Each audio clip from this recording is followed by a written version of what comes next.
It started out with an idea to make a documentary. Now, with over 60 interviews completed and more to record, it's time to listen fully. These are the stories from those who experienced the Young Religious Unitarian Universalist program.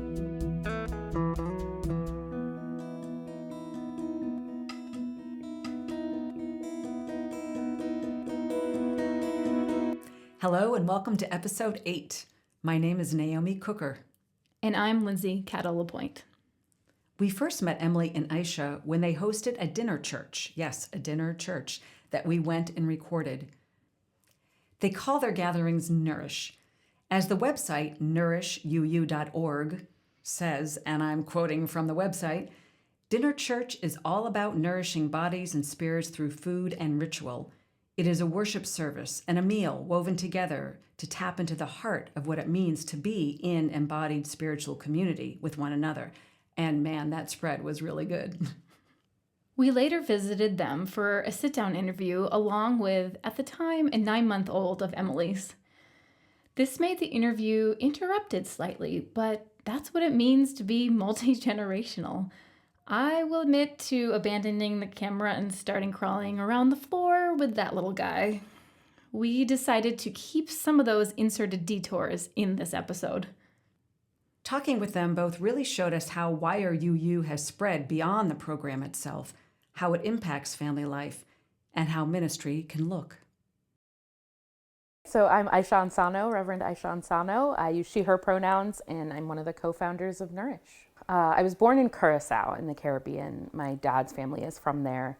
And my dad was raised Catholic. My mom was raised Lutheran in the U.S. And I think it was really important to them that my sister and I be raised in community and in spiritual community. And so we kind of bounced around because neither of those options was really quite meeting their needs, I think, much less our family's needs.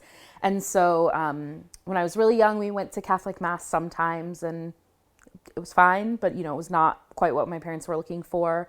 When I was 10, we moved to North Carolina, and that's when I started going to a Methodist church, Duke Chapel, and that's where I was in a youth group that really, really spoke to me and really met my needs.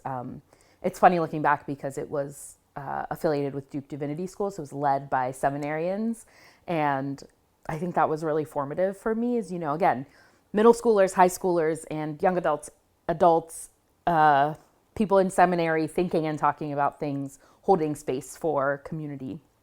So I was part of that church for quite a while, and then my whole family started going to an Episcopal church when I was in high school, which is just down the road from our house. And so I always say I have a very UU experience of having had coming of age ceremonies in 4 different religious traditions. So my parents baptized my sister and I Lutheran, and then I took First Communion in the Catholic Church, and then I was confirmed Methodist, and then received into the Episcopal Church. And it feels like a very UU experience of being Christian growing up, and being in those spaces really, really formed me.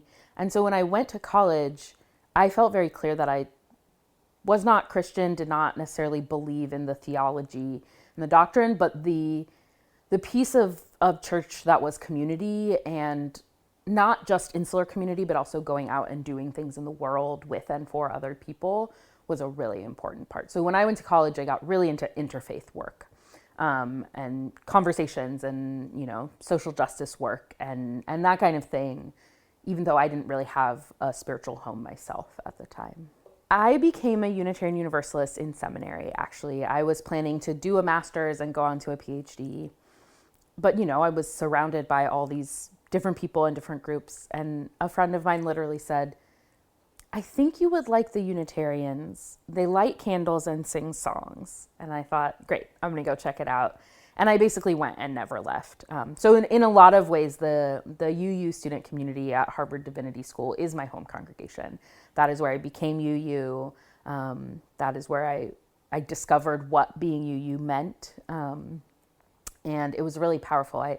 There's a story I always tell that we'd light candles of joy and sorrow. And every week for an entire academic year, I would go up and I would light a candle and I would say, thank you so much for letting me visit your community.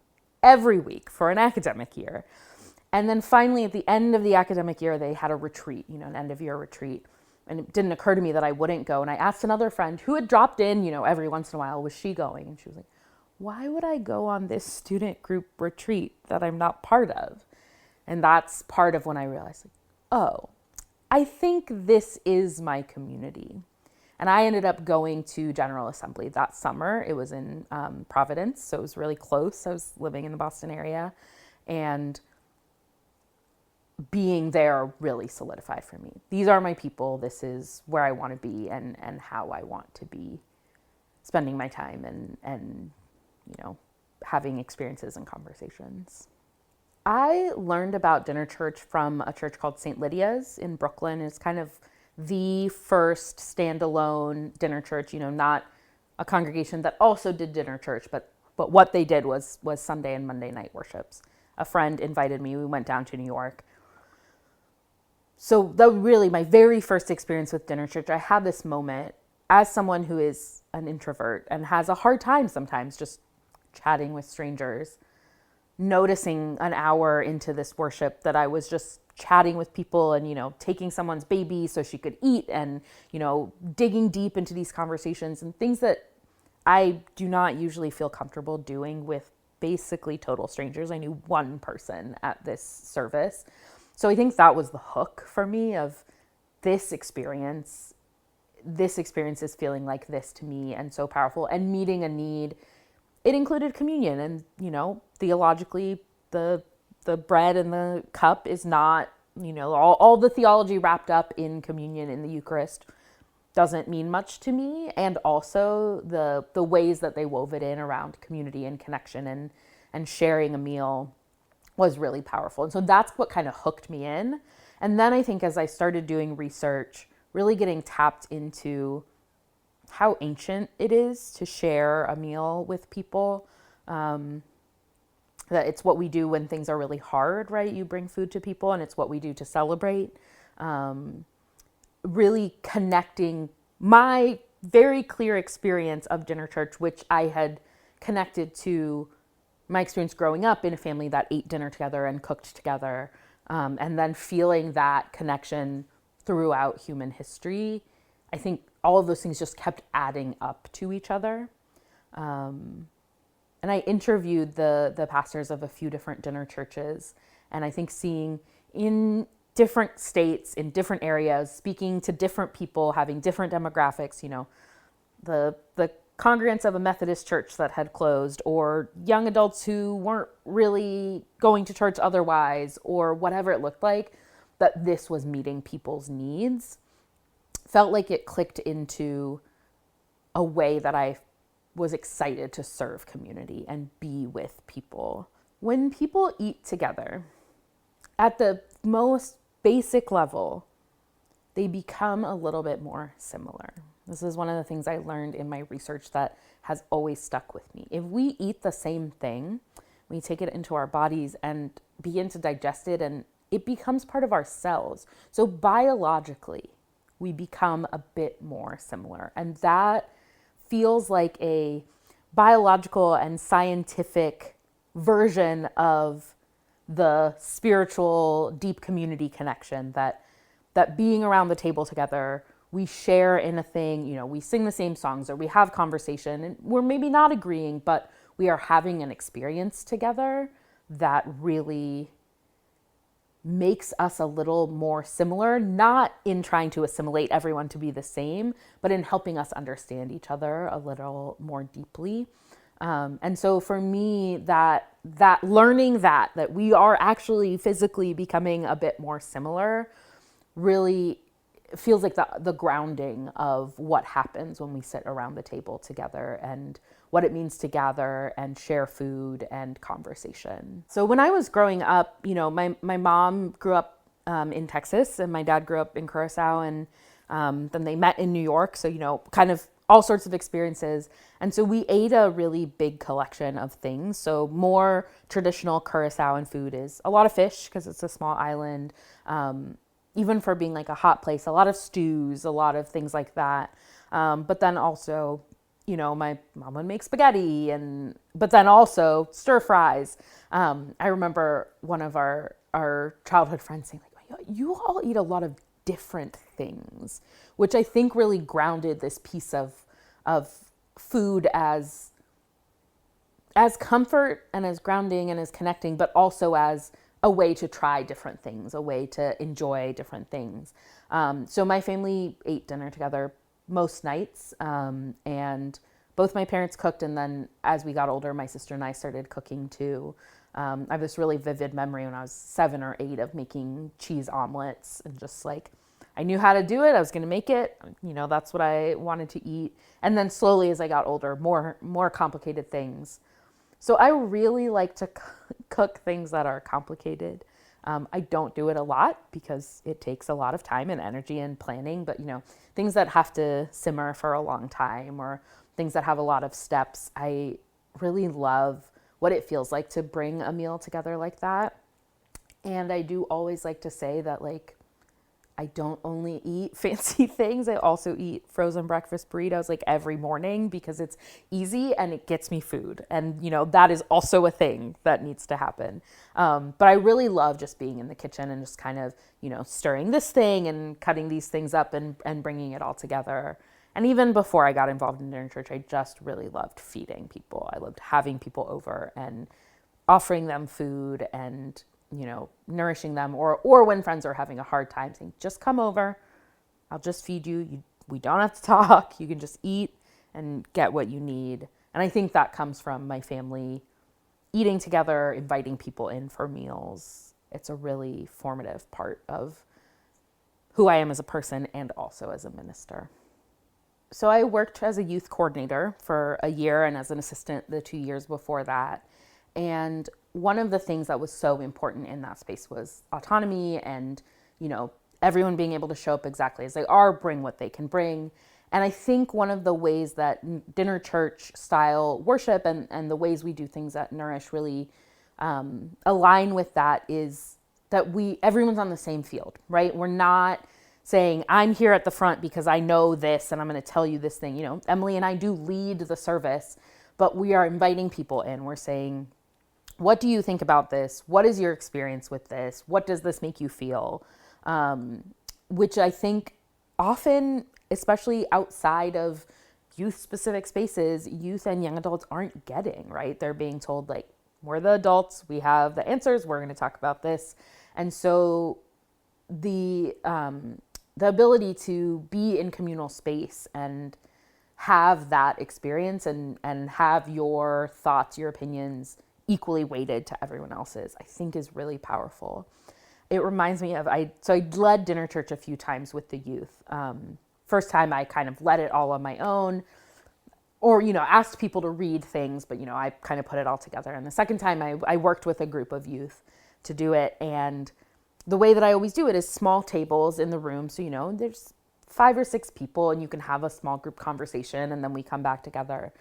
And the thing they immediately said was, we want one long table. And it was absurd, right? We had like 30 youth sitting at this table stretched across the sanctuary.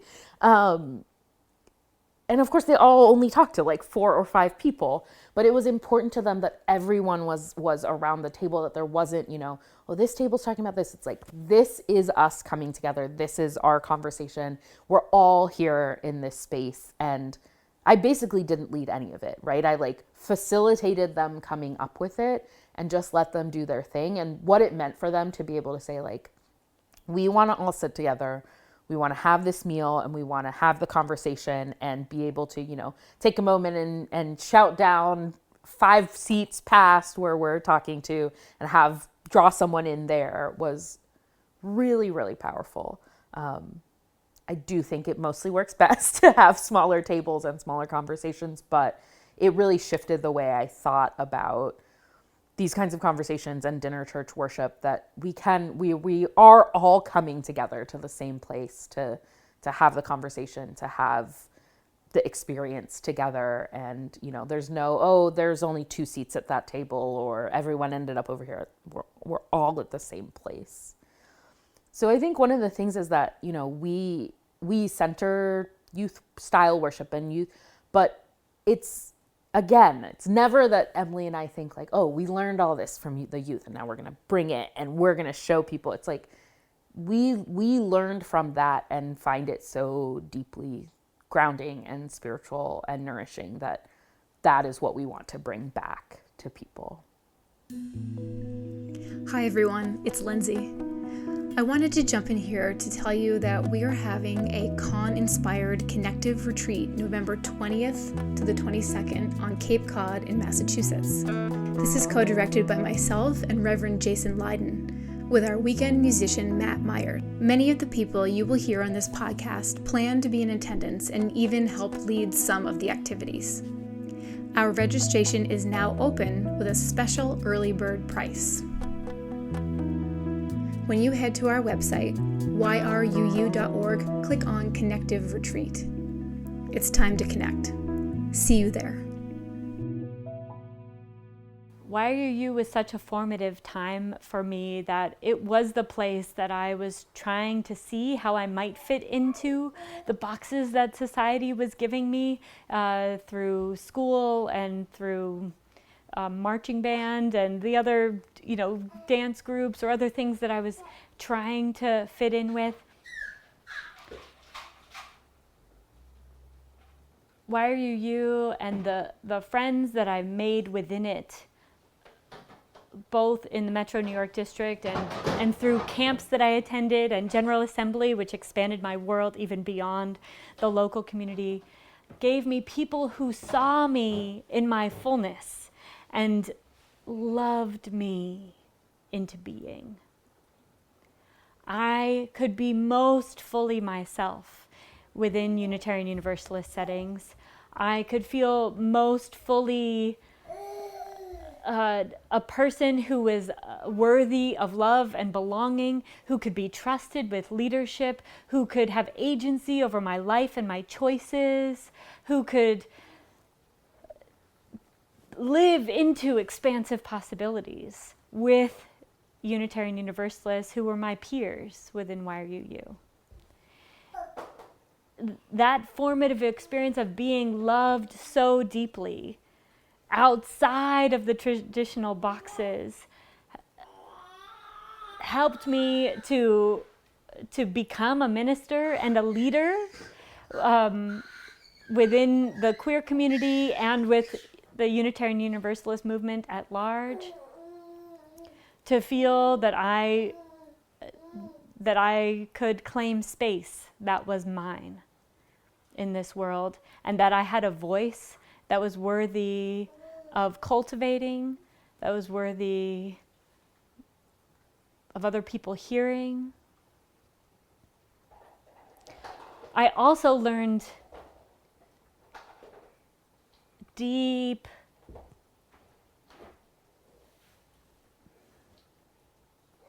and profound empathy and the ability to listen and understand that the struggles that I felt could connect to the struggles that other people felt. And there were ones that were way bigger and way deeper than I could ever know in my own body. And it's that fundamental inclusion. When I felt held and loved, I had the capacity to expand the circle of who I might be able to hold and love that was way bigger. And so I felt called to do deep anti-oppression work. Even as a youth, I was leading anti-racism workshop and doing White Caucus work. You know, and this is now over 20 years ago, and now it's happening in more and more circles, but we were doing it in YRUU. And when I did work in the queer community, I was a leader in the trans community as well as an accomplice and ally and partner in that work. So it was, the work that I was doing was never just for me.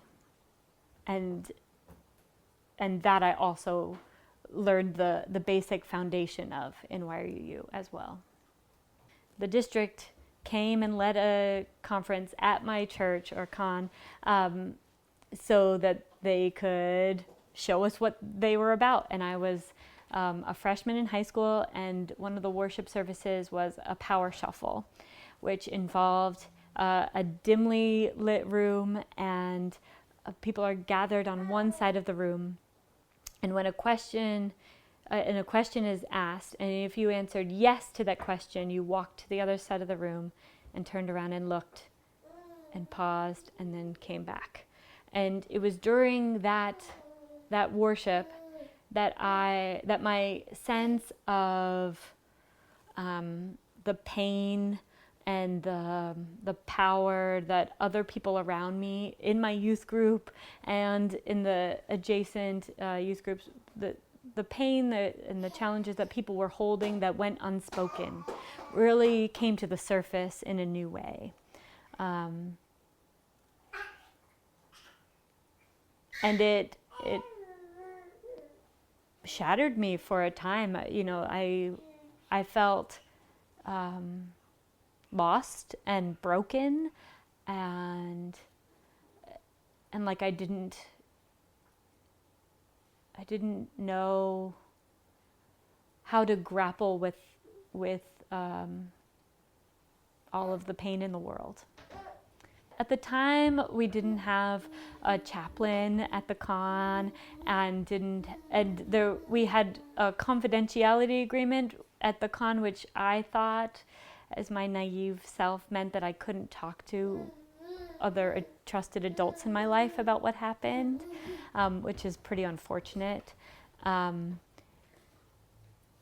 think by continuing to show up in the community, I was able to build trust enough to talk about it. But I honestly don't remember exactly how I moved through it at the time. Some of the questions that really were challenging for me were finding out that people in my close circle had considered suicide, and so the question would have been framed as, I have considered suicide. I feel utterly alone. I have self-harmed. So these are things that didn't come up on a regular youth group Sunday. And I was a pretty naive or sheltered 14-year-old. And so they were new and big. And it was important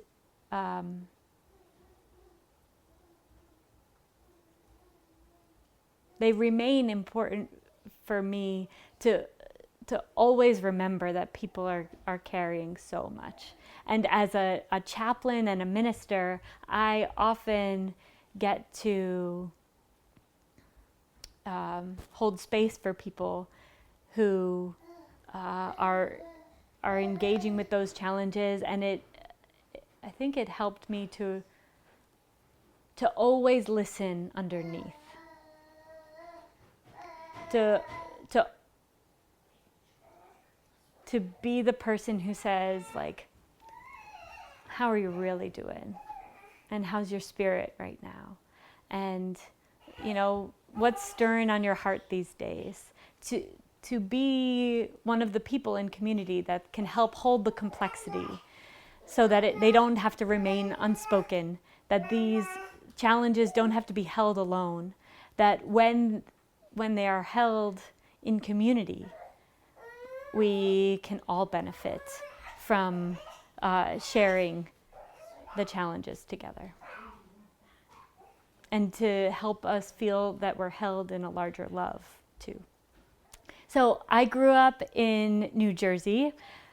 And I grew up within the Montclair, New Jersey congregation. I still wear the chalice from that congregation every day.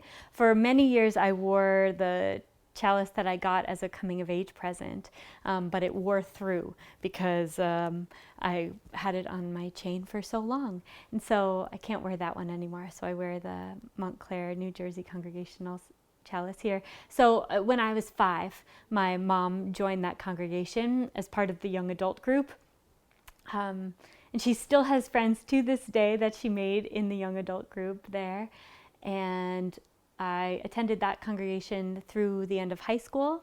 Then in college, I started a little campus ministry that met for a year or so. It didn't really take because most of my energy was focused on nourishing the queer community at Rutgers University. And then I traveled abroad a bit, and then when I reconnected with my now partner Ted at a YRUU reunion, he was on his way moving from Boston to Boulder. And I ended up moving to Boulder, Colorado with him. And when we moved, we quickly got connected to the young adult group in Boulder, Colorado. And after being there for, I think, 3 weeks, all on the same day, I was invited to lead the youth group, lead the young adult group, and teach OWL. So they got wind that we were UU leaders, and got us hooked in pretty quickly. I said yes to leading the young adult group, and a year later got paid to teach OWL and lead the youth group. So I eventually was doing all 3 at once, but not as a volunteer. So I was doing young adult group leadership, and then I was hired as the youth coordinator at an adjacent congregation, and I was the chaplain for youth camps at that time too. And when I was in high school, I felt called to ministry, but was sort of swirling around UU circles for a while before feeling like I was ready to go to seminary. But when I was doing the youth ministry, I really felt my call reinvigorated. And I was working at Planned Parenthood and teaching youth, and I felt like this is my call. I'm doing sexuality and spirituality, and it's all blended together. And I wanted to go deeper too. And so I went to Meadville Lombard Theological School because my call was to expand what was possible in Unitarian Universalism. So I wanted to do that from a solid Unitarian Universalist setting and not have to translate from any other tradition. And after seminary, I started working as the organizer and then minister for the Longmont Unitarian Universalist Presence, which was launched out of 2 local congregations, and was an emerging ministry, pushing the boundaries of what was possible. And also, at the same time, was a chaplain resident at a hospital, and it was from the Longmont UU Presence and bringing dinner church to that community that I launched Nourish.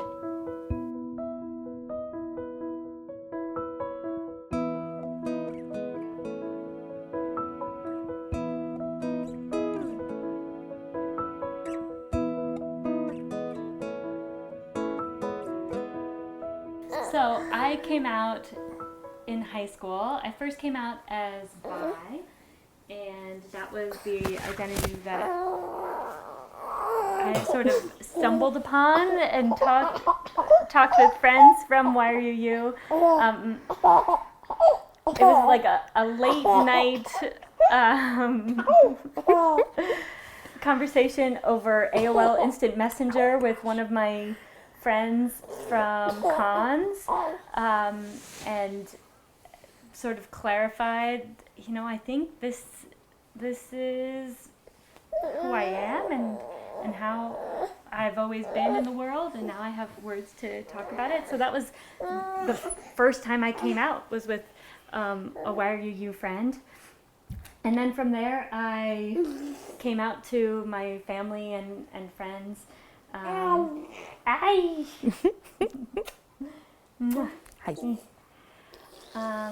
And it was generally a really affirming and easy is too strong, but a pretty smooth experience of coming out. I felt pretty well accepted in most of my circles.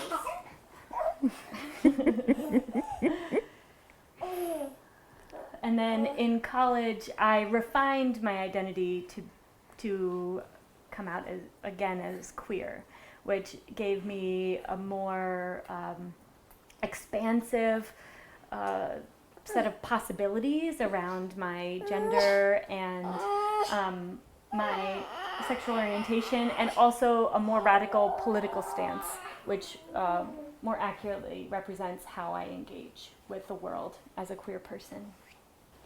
I first met Ted at a Westport, Connecticut youth conference when we were in high school. He was a member of the youth group there, and I came up from New Jersey to go to the con, and I had other friends from the Westport church, and I'm pretty sure actually the same friend that I first came out to introduced me to Ted. And yes, my friend. And then we also met up a couple times at GA. We hung out at, where was it? It was Quebec in 2002, and then Boston in 2003 that we hung out at GA. And then we weren't in touch at all for about 6 years while we were both going to college and had a little bit of time afterward. I became a leader in the queer community at Rutgers University, and using my experience leading conferences, planned massive conferences in college for a few hundred people around sexuality, and also started a campus ministry that was small. I used most of my ministry energy toward serving the 50-person queer group and planning university-wide conferences and doing a number of other student leadership endeavors. The ways that I had been empowered as a youth to lead and to think beyond what was currently available in the structure and say, yes, I can make new things happen, and I can bring people together in meaningful ways. And I had been planning conferences for 4 years already, and as an 18-year-old, that's pretty rare. And then after college, I lived abroad a couple different places. I lived in South Africa and in Chile, and came back and worked at Planned Parenthood in New York. And I had just been laid off. I'm getting to it. Right. I had just been laid off from my job at Planned Parenthood because it was 2008, early 2009. And I went to a reunion, a YRUU reunion that a friend of mine was planning and hosting in New York. And Ted had just left his job in Boston and was moving out to Boulder. And he was on his way from Boston to Boulder and stopped in New York for this reunion. And we connected again, and he found out that I had flexible timing, what I called fun employed at the time. he said, "Why don't you come on this road trip with me? I'm leaving tomorrow." And I said, I don't know about that. Let me think about it. And I asked for 24 additional hours so I could go to a family reunion in Delaware, apply to a job, and pack a bag. And I got in the car, 2 days later, and we went on a 9-day first date. One of the things that made our 9-day first date special is that we had every adventure and misadventure on our way across a lot of the country, going from New Jersey to Colorado together. We had just learned how to sign the song True Colors by Cyndi Lauper to one another at the reunion at one of the workshops. And so we sang that and signed that to each other repeatedly. And one of the lines in it was, "You're beautiful like a rainbow, and I love you." And so we were looking into each other's eyes and signing and singing that song to each other along the way, while we got to go to new places, and we camped along the way at different lakes, and we had rainstorms when we were trying to cook food over a fire, and we ran out of gas and went the wrong way for 2 hours. And we also bought fresh corn from kids along the side of the road, and got to watch a thunderstorm come in from miles away and stargaze together. And through it all, we were amazing travel partners. And there was a piece of my heart that kept that would brace myself when something would go wrong, based on previous relationships and things that hadn't gone so well. But with Ted, things were just different. That we just said, we acknowledged that there was a challenge, and we worked together to solve it and move forward. And there was no blow up. There was no clinging to the negative.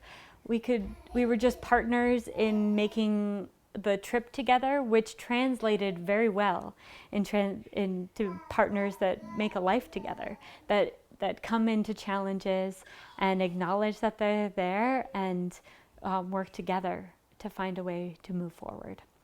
We've used partners the whole time that we've been together. From the very beginning through now, we are partners. And we did have a legal wedding, and we had a Unitarian Universalist ceremony and reception with actually a bread communion as part of our wedding ceremony. Even before I was doing dinner church, that was a piece of my life and ministry and partnership. So each day I'm still living into what it means to be a queer person in a queer partnership, doing queer parenting, and figuring out what it means. The ways that it has shown up so far are around gender norms and expectations in a household, and having fewer assumptions about what certain people should or shouldn't do, and the roles we take in our families. And this wasn't something that I, as the queer person, had to bring or impose on the relationship. Because of our shared foundation, it was seamless for this to be a part of how we engage with the world. And we show up to Black Lives Matter rallies and pride parades and queer counter protests in our community as a whole family, because these are things that are important to us to show up and to leverage our our privilege as a hetero passing couple to have our voices be amplified, and to amplify the voices of others who cannot show up as safely in those spaces, and to make sure that I use my my social and positional authority as a minister in those spaces as well. So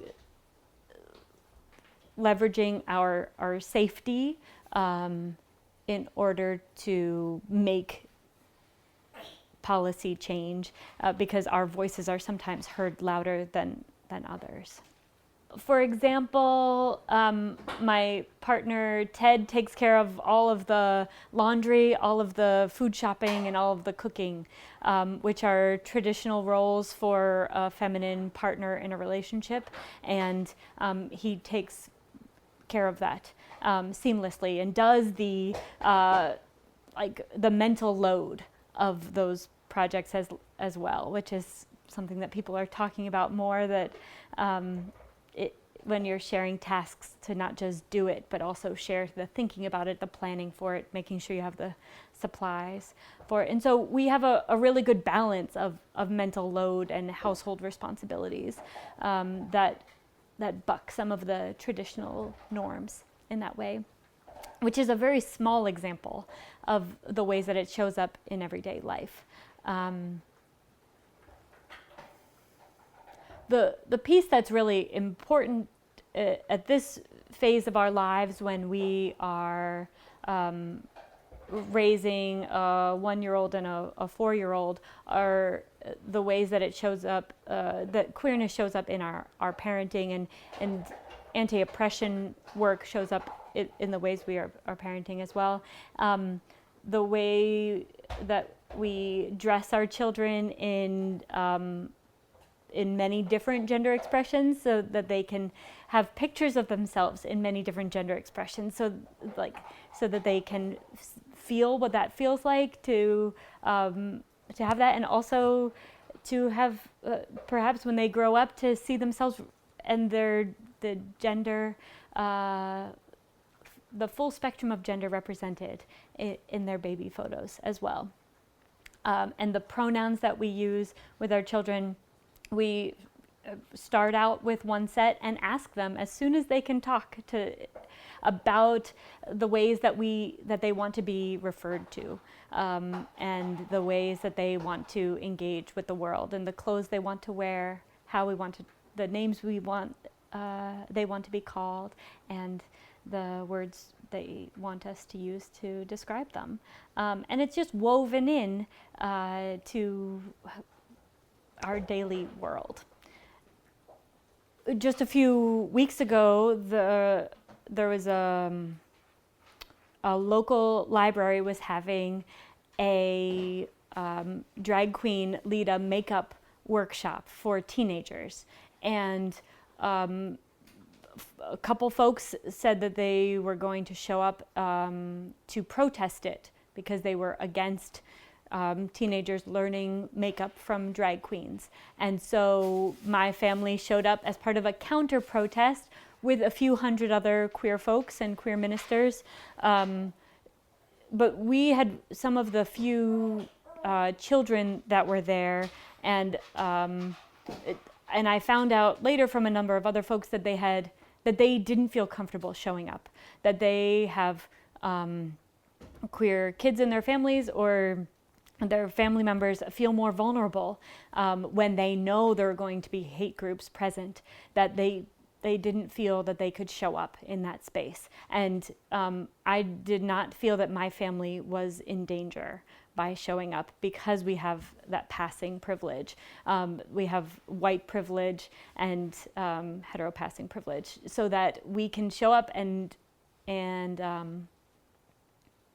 put our bodies on the line when it's important, and to show that our love is louder than hate. We brought a 4-foot giant stuffed unicorn with us to the protest, and wrote a big sign that said "Drag is divine." And I wore a rainbow stole, and had progress flags and other things and trans flags to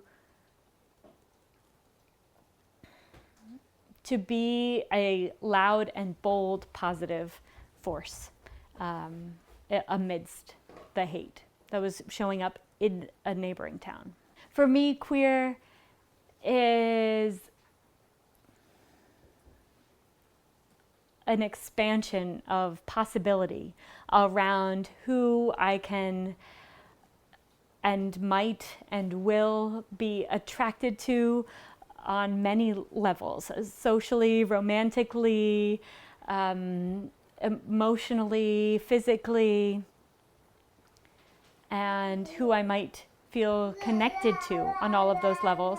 It also allows for expansiveness around my gender expression, which is mostly cis but not exclusively, and also allows for that to keep growing and evolving and changing throughout my life. Exactly where I fall on any of those spectrums and how I represent myself in the world. Queer is a reclamation and a pronouncement that the status quo is not enough to capture all of who I am, that I live beyond the boundaries of narrow boxes, and that what is considered right or good or legal or just by our present political system cannot hold the boundaries of what I feel inside of my heart and my spirit and my body.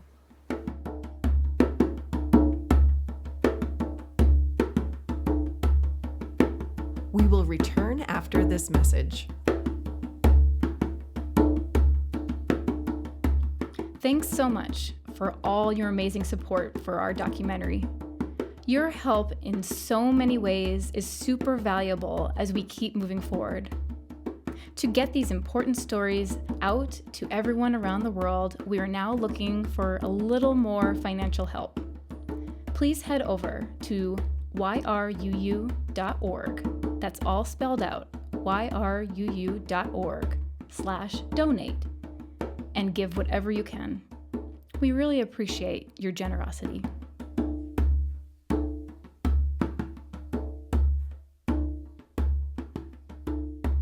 So Nourish started in April of 2020 because of the pandemic, because we thought we could do something for people in the pandemic. We could offer embodied participatory worship that meets needs for people and that supports our colleagues too, who are trying to figure out how to do ministry and religious education in this time.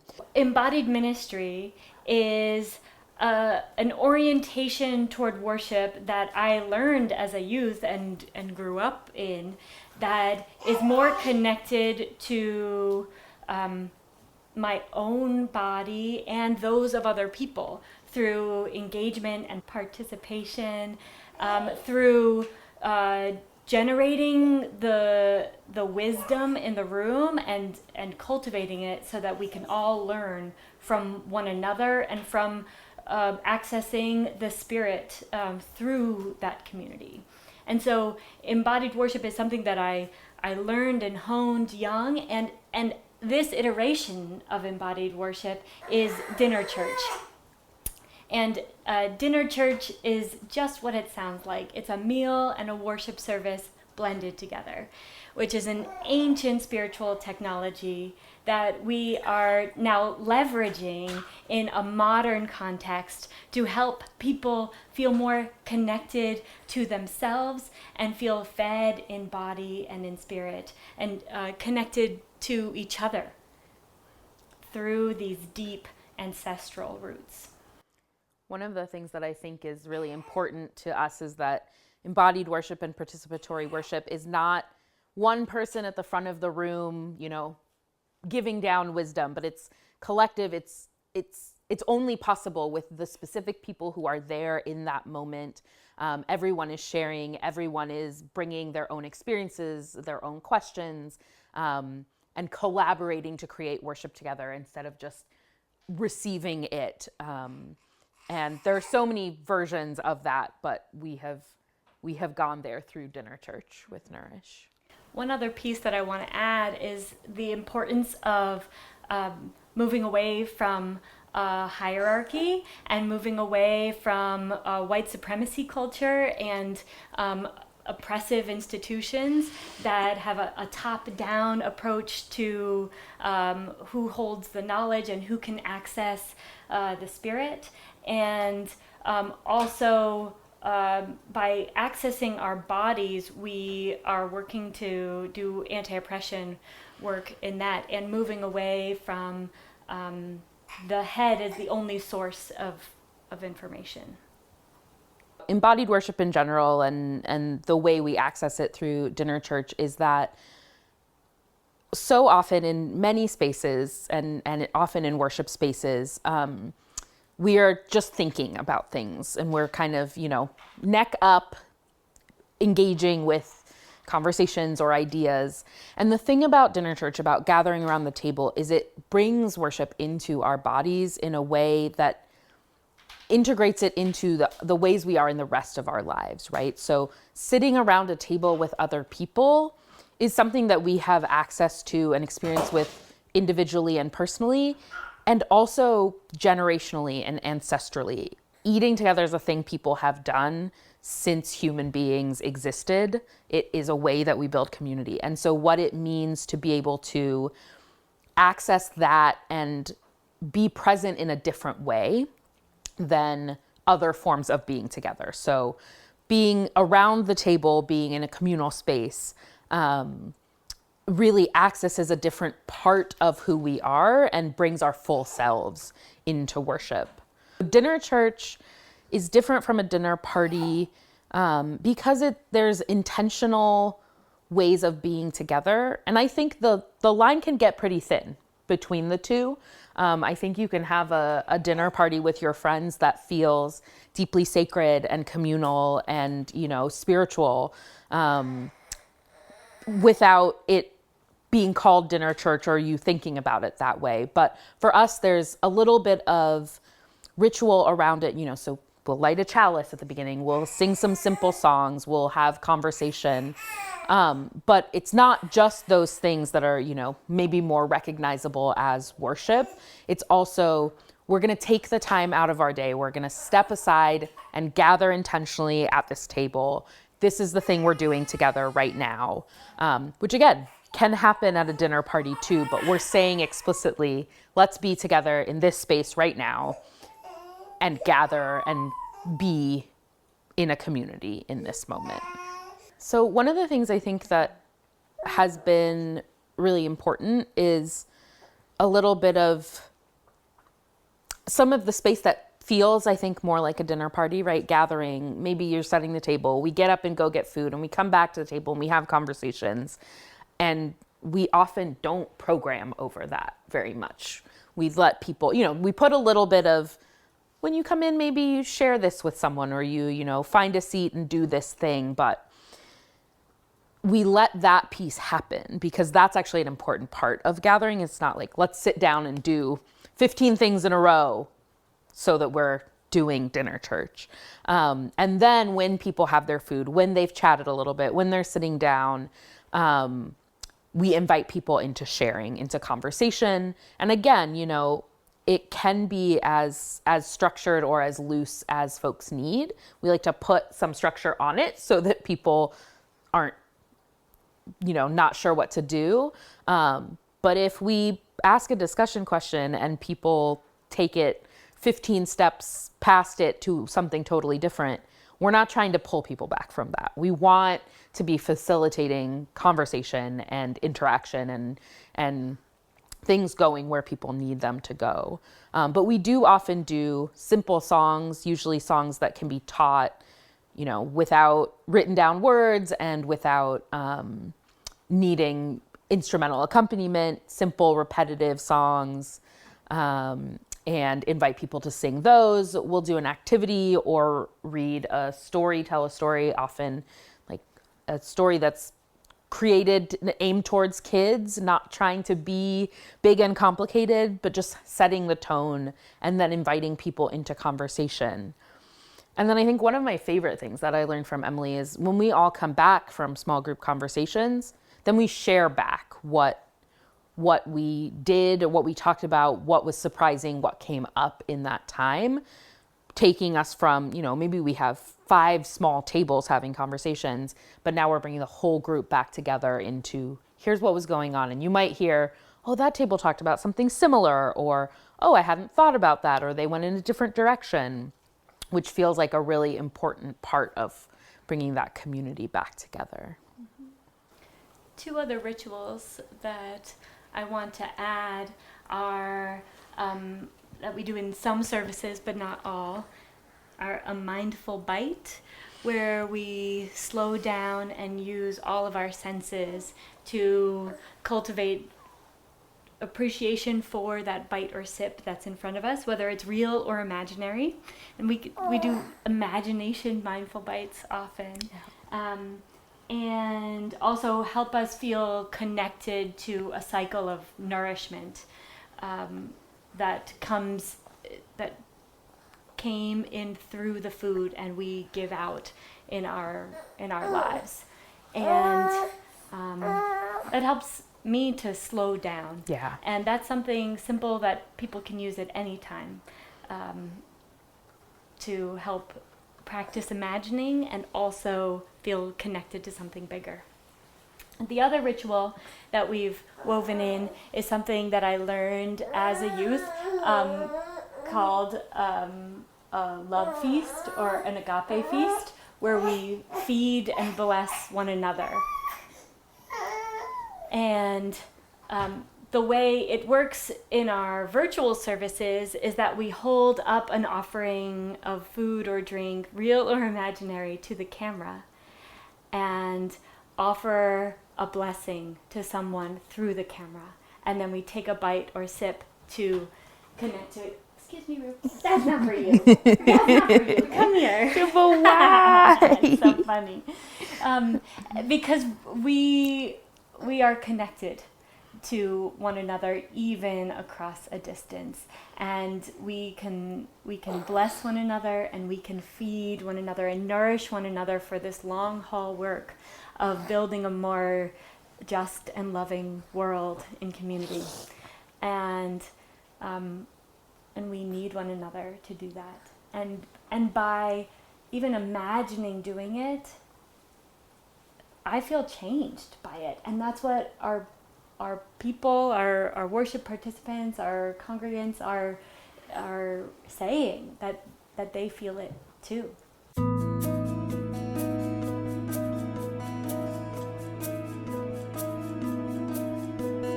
So Emily and I were connected by a colleague who we had in common, who said, you're both interested in dinner church, you should talk to each other.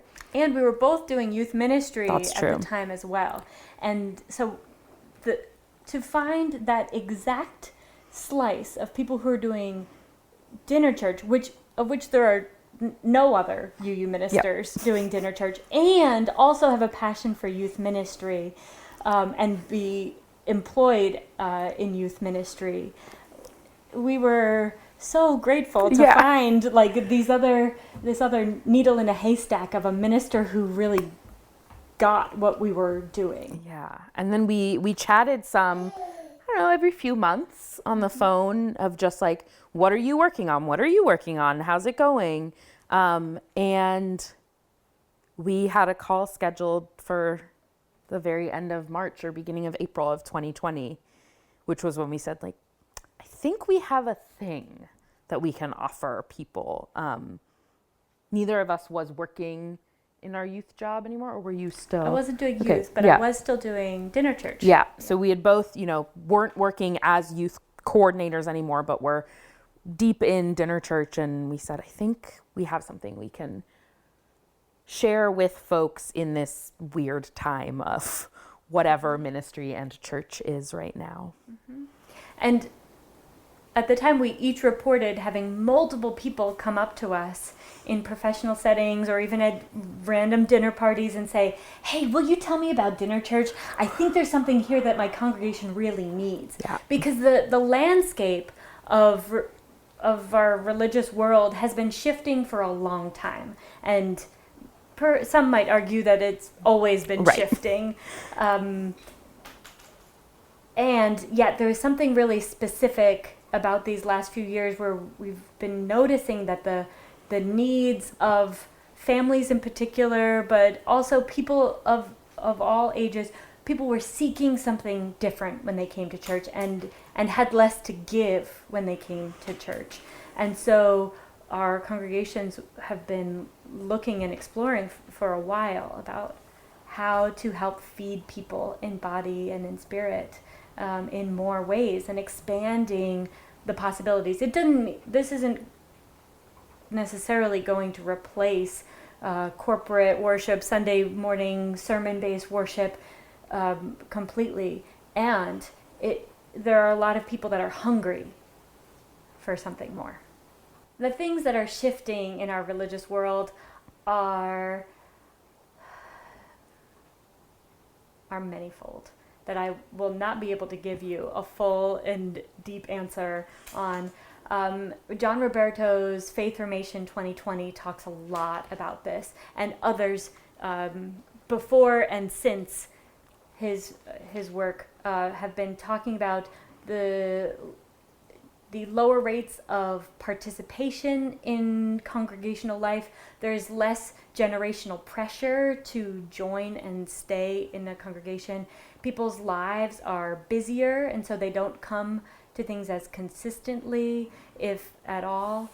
So the days of having a curriculum that is based on what you did last week, building to this week, and following up next week, they don't work anymore because people don't come every week. My orientation is primarily toward family ministry, because that's where I come through as a youth coordinator, young adult leader, youth minister. That's most of my professional experience, as well as multi-generational serving. But my orientation is toward family ministry. The pressures on parents have increased tremendously, and the financial resources that families have to give to congregations have decreased tremendously. So lower volunteerism, lower pledging, and more of a need in congregations to pay staff to do more things in order to get it to a functioning level. And there is the need is still really there for spiritual nourishment and support, perhaps more than ever in a world that is coming to grips with the many layers of oppression, the mental health crises, right? The climate crisis. We could go on and on about the ways that that we are grappling with life and death every day, and people need more support in doing that. The reduction of the nuclear, or like trying to rely on just a nuclear family and not building and sustaining larger villages.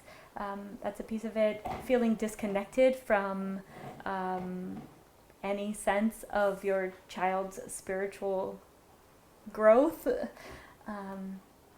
or wanting to be connected to it. That is something that parents are seeking.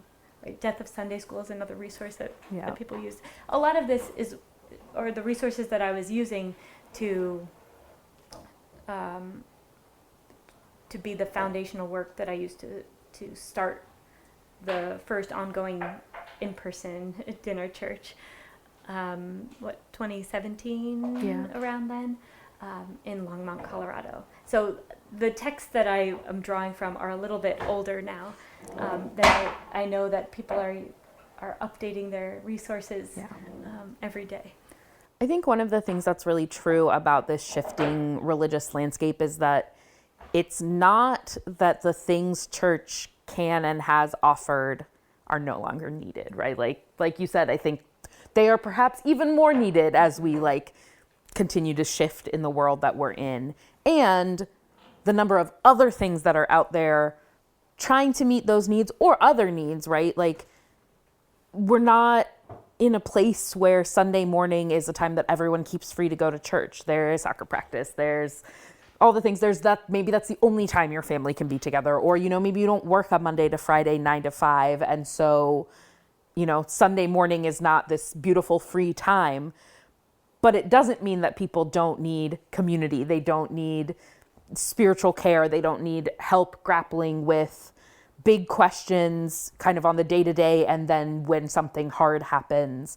So it's both the church in the way that it has existed and, you know, religious community and other things no longer fits into people's lives in the same way, while people are also really yearning for that kind of community. Church is spiritual community, one of the few multi-generational spaces that we have access to regularly, right? Where your kids know adults that they're not related to and trust them, and you trust them for your kids to go off with them. And, you know, that you're meeting people from all different parts of life and being in community together instead of affinity groups where you're just with people like you, which are really important and can be really important. And especially with marginalized identities, like caucus space is really powerful and important. And also what it means to be able to meet people who are different from you, who don't agree with everything, who don't have the same background as you, you know, is really huge and really shifts how we live our lives. But we don't really get that anywhere else, right? You know, your kids go to school with kids their age, and, you know, you go to work with people who do similar things as you, and, you know, maybe you do CrossFit or you do but it's all people who like that thing. And so what it means to be able to show up in community just as you are with a bunch of different people is really powerful and is really hard to access. So dinner church is gathering over a meal for worship, integrating a meal and worship, not church and then coffee hour, not potluck and then, you know, an evening service. They happen at the same time. And one of the reasons I think in looking at the logistics of why church is hard for people these days is you have to eat, right? And so if people show up and you feed them, they're more likely to come because they have to do that thing already. And so it is a draw, right? It's not competing with dinner time. It can be dinner time. So that's one of the pieces of it, I think, that is logistically, it is just an easier thing. I think also the community piece of it, which is, again, you show up for that time and you're interacting with people, you're having deep conversations, you're asking questions, you're digging into these things, you're figuring things out, can be an easier thing to show up for than just, you know, I'm going to show up and listen and then, you know, try to wrangle my kid and then go. But we're at the table, there's mac and cheese and, you know, my kid's talking to that adult. I'm not trying to get them to be quiet or I'm not sending them off somewhere else. Like, we're here together around the table, having conversation, being together. And so that is a big piece of it, I think, is just logistically, it is an easier thing for people to show up to. And part of it, I think, is that communal aspect, so that, you know, I can show up and hang out, basically, but also get my spiritual needs met and have conversations and think about things and feel like that was a fulfilling experience in that time and keep being in community. I think is a really big draw of dinner church and other forms of embodied worship of, okay, I can show up as my whole self, my whole body. If I'm tired, you know, I'm not just sitting still and trying to be contained here. It's, you know, I'm sharing how I'm doing. I'm asking questions. I'm, you know, getting up and stretching and getting another cookie and whatever that looks like. And that feels really powerful. One of the reasons I started leading dinner church services in Colorado, where I was serving, was we saw a real need in our community for parents, especially and young kids, to feel served and held together in community and not be separated from one another, and to have children and youth have other adults in their lives that they build loving and trusting relationships with. What we found that was really surprising was that we started these services to serve young families and young adults, because we were like, this is a youth and young adult style of worship, that it's embodied and participatory and engaging. And the people who showed up were young adults and young families, and also in droves. We had elders. Elders were seeking engagement, participation, real dialogue and connection about meaningful things in multi-generational space. And there was a real hunger in our community for revolutionary connection, for connection that relied on their whole body and allowed for all of who they were to be welcomed into that space as well. So we have mostly done our work virtually together. And so it is largely what people have in front of them, right? Like the food that is most nourishing and community building is the food that you can have in front of you. That said, I do think when I've done in-person things before, things that are kind of broken down into components that people can combine in the ways that work for them. So a burrito bowl bar, right? Where everyone can put things together, that everyone's eating the same thing, but in the quantities and ways of being together that work best for them.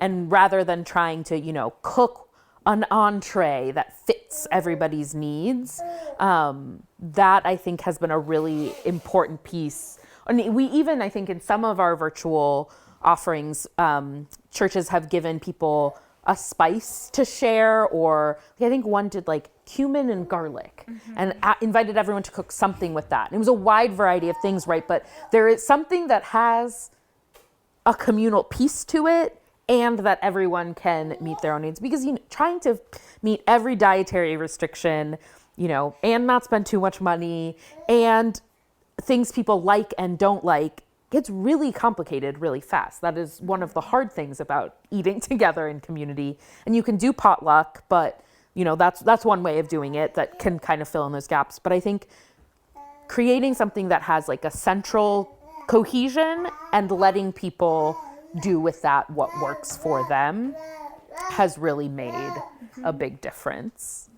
One of the things that was a part of YRUU worship services that I have woven into dinner churches now is simple, repeatable, easy to learn songs. And because I find that having people look down into a hymnal or even onto a screen focusing on the words makes it harder for people to connect to spirit while they're singing sometimes. And so we want people to listen and feel and use their whole body and their there's an old joke about why YRUUs are such bad singers, and it's because they're always reading ahead to make sure they agreed with the lyrics. And so we are getting people out of their heads and into their bodies, not reading ahead, but just letting themselves sing and be there. So food, because it is such an all-encompassing, it's a part of nearly everyone's every day in multiple ways. And so it is connected to intimacy, it is connected to abuse, it is connected to our feelings about our own bodies and ourselves. It is connected to Rue, I right need on that the back. mic. Oh, it's in his hand. Oh, thank you. Oh, Just a little little spit up. Okay. So, food is intimate. Food is intimate. Don't worry about it. Within YRUU, love feasts were sometimes beautiful spiritual experiences that were connective, and sometimes they were beautiful spiritual experiences that were also more sexualized in nature than might have been appropriate for the setting or the age group of those involved. And because there was a lot of youth agency without many boundaries, things expanded beyond what, in retrospect, might consider were like healthy or appropriate ways that love feasts were taken, because they were more highly sexual in nature, which was than was appropriate for the 14 to 18 age range in a group setting. Yeah. So when we use agape feast or love feast, we're leveraging the power and the intimacy of the food and gathering together around a meal, and the ways that it breaks down barriers and helps us build connections with each other and the spirit, while being mindful that people are vulnerable in our care, and we have clear instructions and clear boundaries about the right to pass and participate within covenant as much as you feel comfortable, and to when we have written services that other people will lead, we've given specific instructions for how you might offer up food for a blessing, but still just ingest it yourself. And that you can use the metaphor of feeding one another without necessarily putting your hands in other people's faces or mouths in order to do so. Yeah, I think one of the pieces too, kind of beyond the love feast piece of it, is, we have been learning and continuing to learn about all the complexities of like food is not safe and good for everyone, right? That is not everyone's experience of food. That is not everyone's experience of communal meals. And so holding space for that for folks, for both hopefully being a space where people can feel safe in that, and saying we know that food and communal meals are not, this great thing for everyone. Not everyone has great memories. Not everyone has had great experiences. And so I think one of the pieces for us is just being really explicit and naming things, saying we know that food can be hard, saying, we know that this way of interacting with other people around food may not be what you want to do. And so you can participate just by being present or things like that. That feels really important to name that and give the options of maybe it's not going to work for you to do it this way, or maybe, it has to take a different form, or maybe you're going to turn your camera off. We'd love for you to have your camera on the whole time.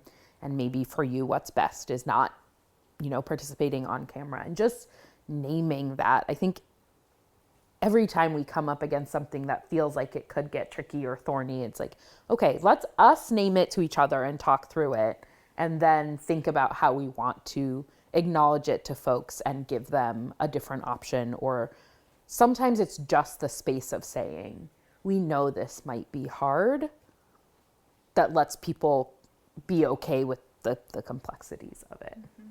For me, food is sacred and connecting and grounding. It's the thing that grounds me personally and connects me to other people. Food is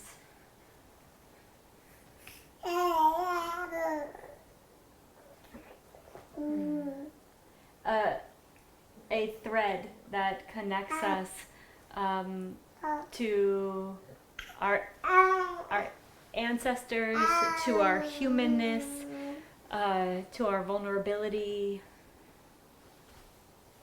to companionship. The roots of companionship are com, pain, which is with bread. And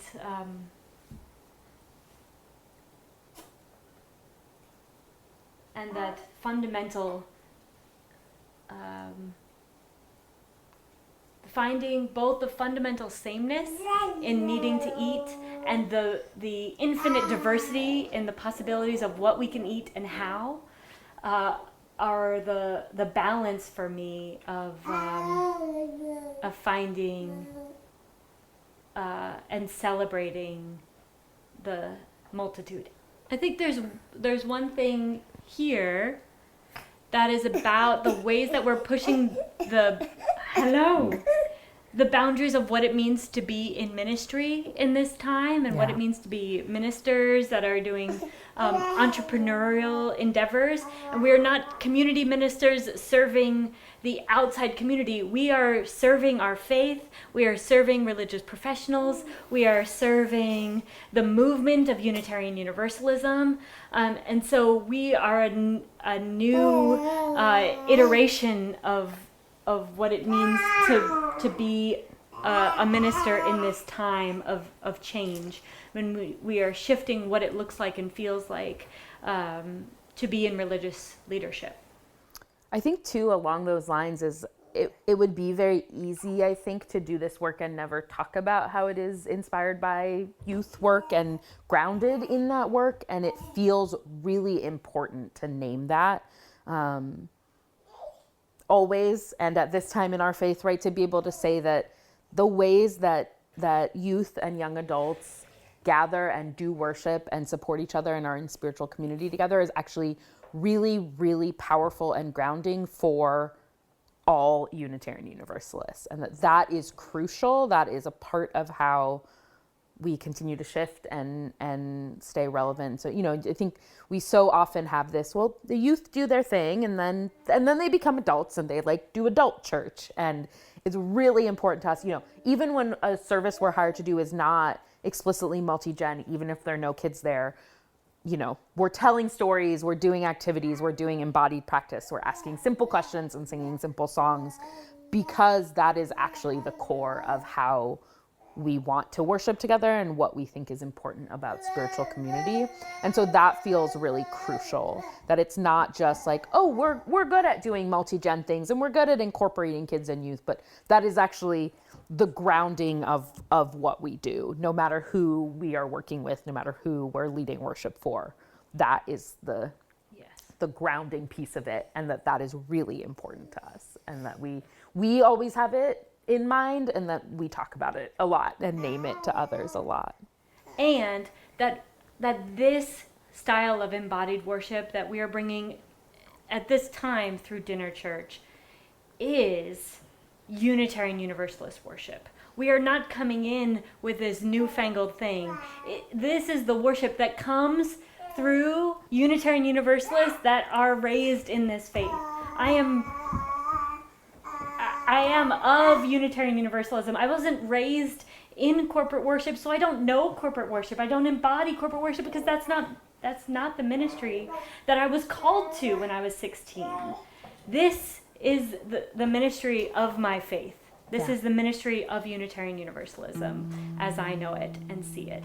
It's not coming from outside. It is fundamental Unitarian Universalist worship that is connective, embodied, and participatory.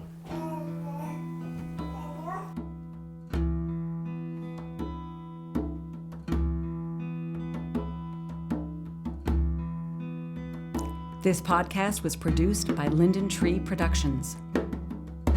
The interview was conducted by Naomi Cooker. Music featured by Scott Murphy and Matt Meyer. For more information, go to YRUU.org.